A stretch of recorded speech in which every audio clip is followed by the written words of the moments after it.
All right, I think it's time you and I had a little bit of a chat.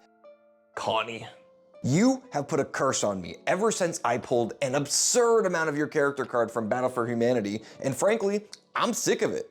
Got anything to say? Yeah, that's what I thought.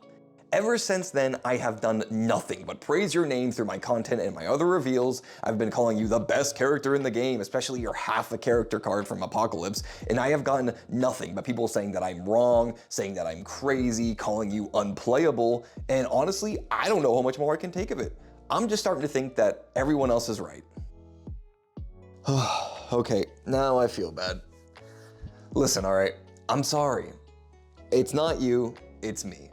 I think I set my expectations way too high and I just need to accept the facts. You're not meta.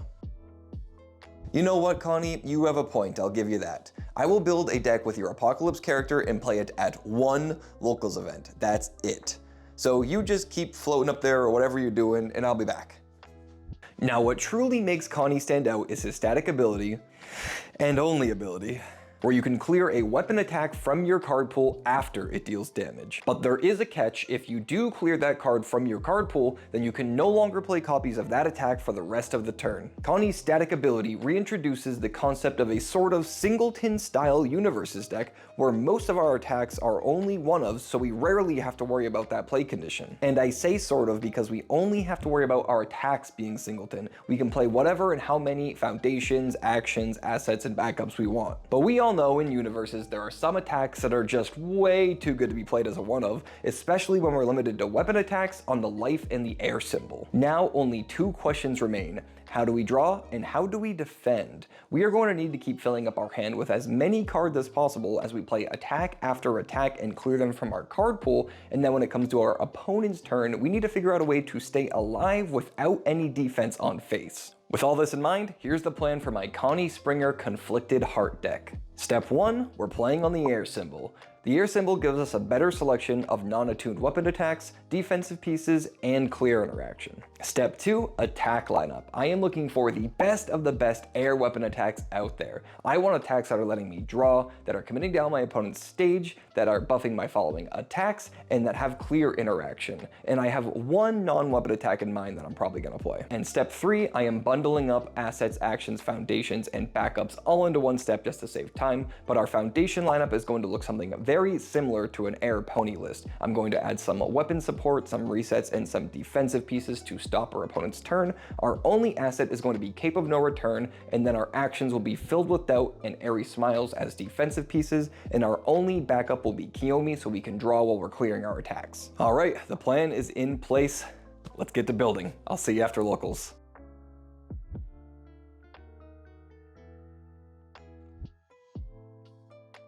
So about locals.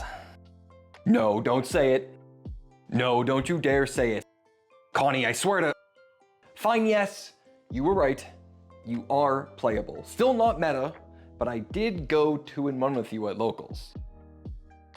In match 1, I beat a Yasha, and then in match 2, I somehow beat a pony, and then in match 3, I tragically lost to a Peak, which, going into it, I figured was how I was gonna end up. But let's finally take a look at the deck list I cooked up, sitting at a total of 69 cards. Nice.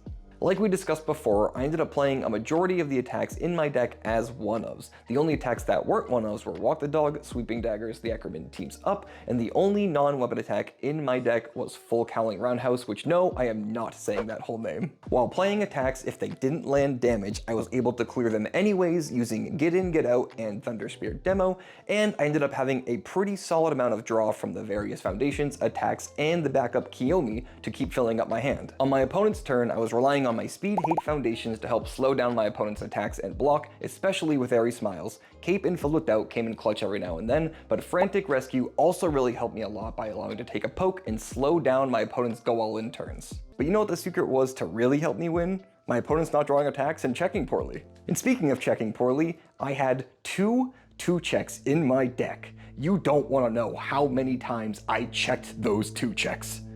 Well anyways, let's wrap things up, Connie. I have to admit, I had a really fun time playing you at locals. I can see what your character has going for it, but I think it's time we just drop the bit. Attack on Titan is fully released now, and we have Street Fighter and TMNT coming up next. I just can't juggle all of this at once. I hope you understand. You know what, Connie? I really appreciate how mature you're being about this, and we can end this with building the objectively best Connie deck out there. But that is going to do it for this video. Thank you all so much for watching. I hope you enjoyed it. If for some reason you want this deck list, I will leave it in the description below, but that is going to do it. I'll catch you all in the next video. Have a good one.